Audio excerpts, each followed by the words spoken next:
concepts. But once you get the groove, I recommend to look at one person in the room. So today, she's my one person. So you look at one person in the room that makes you feel comfortable, and then that's how you pitch your story. There will be concepts na shoot down talaga. And then you will come up with concepts that are really good. Sometimes you won't be able to write them, we'll give it to other writers. Don't take offense. Some materials are really just meant for other writers, and that's fine. If you want to collaborate also, that's also a good idea. If you're not confident that you can write a full script on your own, you can ask for help also. Hindi kailangan na ikaw lang magsulat kasi baka sobrang ganda ng pinitch mo, sobrang ganda ng concept. Pero when it comes down to writing, somebody else is actually more talented. You can ask for help, especially when you're just starting out. That's fine. Okay. Next question. Yes. Hello, good afternoon, Bella. I'm Vince Gamud of #YouTube and my question is, how do you balance simultaneously when you're being an actor and a screenwriter? Well, pag ikaw sa may binabalance mong acting tsaka pag sa screenplay for the story, how did you balance it? And ano pong may tip sa kanila, especially sa mga bagong actor or singer na someday pangarap din na maging screenwriter? Sa mga gusto po maging singer, sa ibang part po tayo pumunta.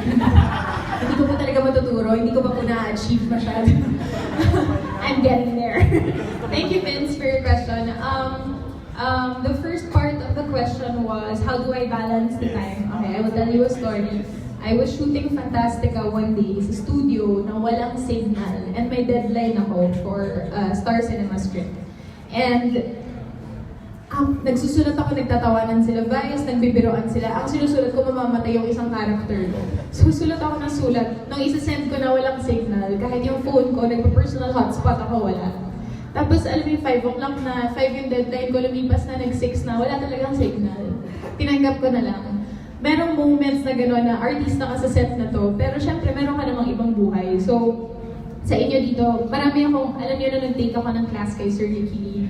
Meron ako naging mga kaklase na may 4 na anak. Meron naman kakagraduate ng mga high school pero gusto na magsulat. Meron akong naging classmate na production designer na talaga sa mga pelikula. Meron namang hindi pa nakakaapak ng movie set. So lahat naman tayo may kanya-kanyang buhay bukod sa pagiging writer. Bukod sa pagiging artista, bukod sa pagiging kung ano man ang trabaho niyo pong lahat ngayon. Pero if I really honestly believe, and this is such a cliche, but if you wanna do something, you're gonna make time for it. So, nung dinner break ko, dun sa Fantastica, naglakad ako palabas ng kalsada sa Makati.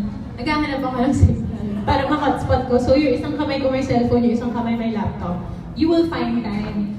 It's intense, but you will find time. And yun nga, if you really love something and if you enjoy what you're doing, you will be able to figure out where to put it in your life, where to place it in your life. Stop saying, hindi pa kaya eh, nag-artista ako ngayon, baka next year subukan ko na magsulat. It's never gonna happen kung ganun yung mindset nyo. If you want something, you do it now, you ask for it now, you work on it right now. So I hope when you get home and you wanna write, you actually start writing something tonight. Kahit yung first line lang na sequence 1, interior, my house. I feel like that's a big start already. Okay po, next question. Hi po, I'm Sarah. Paano po maging kasing ganda dyan? Charot lang po. Yung real question ko po is, I'm also writing, actually, I'm on my 3rd book na po, and ina-upload ko siya ng walk.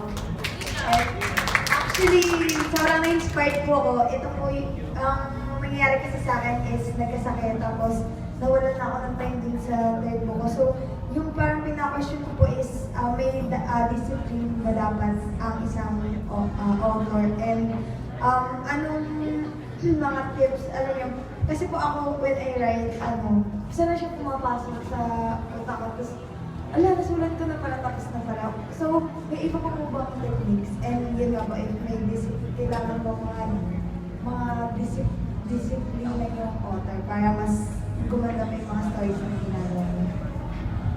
Ako yun yung advice na mabibigay ko. Huwag kayo maniwala sa writer's block. Totally unrelated, pero recently may nakausap akong tao na rin-recommend ni Bel Daza para siyang life coach. And sabi niya sa akin, kasi parang lungkot-lungkot ko recently, siguro dahil yung role ko sa Sino May Sala sobrang bigat. And sabi ko, how do I feel better again? Hindi ako sanay kasi gusto ko masaya lang palagi. Yung, wala, tamang tambay lang sa bahay, nood ng Netflix, ganyan. Ngayon pati Netflix, ayoko nang panoorin, nabubwisit na ako sa kanya. So sabi ko, ano gagawin ko? Ba't ako umabot sa point na parang I'm stuck? Tapos, sobrang simple lang yung sinabi niya sa akin. Sabi niya, there are no such thing as bad days. There are just days. So ikaw, you're having a bad time today. The rest of the world is not. We're still moving. So, you have to put yourself into perspective na there's a whole bigger world out there still moving while you're stuck. Now, do you want to stay stuck or do you want to start moving again like them? So, it's always a conscious effort. So, I know it's so hard, like you feel like hindi ko kayang tapusin tong book na to. I suggest, put it aside and start writing something else. Or, keep on writing that one. Dalawa lang naman yung option mo eh. Ngayon, hindi ka pwedeng ma-stuck na malungkot na hindi ko na siya masulat. Kung ganun pala talaga, kung hindi ko na talaga masulat, mag-umpisa ka na ng bago. May mga script ako na natabi from 2 years ago, from 4 years ago na hindi ko na pinapakailaman kasi ayaw na eh, nag-stop na siya doon. Baka kasi hindi ka na rin naniniwala sa mga pinapaniwalaan mo nung inumpisahan mo siyang isulat. So, move on and write something else kasi sayang yung flow. Especially if you were able to write 2 books already na sobrang bilis. I feel like yun yung ano mo, yun yung beat mo, you're fast. So if you stop, that means feeling ko hindi na muna for now yung material na yan. Malay mo, 10 years from now, balikan mo, tapos matapos mo siya kaagad. So yun. I admonish everybody to take the idea of writer's block out of their head and set a disciplined schedule. So if you have a deadline of, say, 2 weeks, every day for those 2 weeks, find out the best time yung pinaka-creative ka. Kung 9 a.m., kung lunch, kung after, hindi totoo yung after lunch kasi busog kayo, gusto mo matulog. So, baka umaga or gabi ito. Maghanap kayo ng schedule talaga na you feel like you're most creative and sit down every day. You know, Direct Jason Paul Laksamana can create scripts in like a few days nang sunod-sunod while shooting other movies. Sobrang bilis niya magsulat. So, tinanong ko siya, sabi ko, Direct, paano ka pa nagkaka-time na magsulat? Naalala ko nung the day after Valentine's, kakatapos niya lang ng movie ni Janela and Jameson. And he was about to start to love somebody with Maha and Janjo. So I asked him, how do you have time to write? Kasi nakakatapos po siya ng scripts on the side. Sabi niya sa akin, just keep on writing 5 sequences a day. So kahit pangit yung 5 sequences, nasulat mo. Nasulat mo siya. Tapos after all of it, pwede mo na lang i-edit. Kasi baka hindi nag-match yung 5 sequences mo na sinulat mo on Wednesday, sa sinulat mo on Tuesday and sa Thursday. But it's okay, at least na-fill mo yung page. And then you can go back. That's also one tip pala, don't edit while writing. Don't correct yourself while writing. Write everything first, and at the end, give it one read, and dun mo makikita lahat ng kailangan mo edit. Kasi kung nag-edit ka per scene, hindi ka na matatapos. Tapusin mo muna yung buong script, or buong book, or whatever you're writing. So there. Next question. Hello.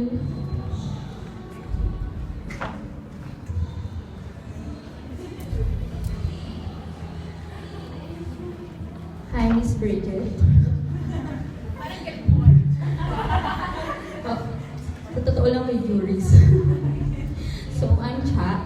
And my question is, when is the best moment or emotion that you can say that your writing or your script was your masterpiece? And when can you say that what you have written was already or given you satisfaction? You're already satisfied with it? Thank you, Ate Cha, for your question. Walang pace. May araw na, may pinagdaanan ako this year na sobra kong lugmok, sobrang lungkot. So sabi ko, alam mo, kahit pinalungkot ako ng sitwasyon na ito, pagkakakitaan ko na lang, gagawin ko na lang siyang script. Hindi ko nasulat. Ganun pala.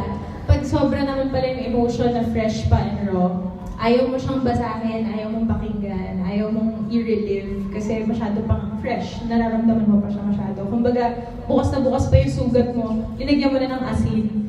Medyo lagyan mo muna ng scab ng konti, mag-heal ka muna ng konti.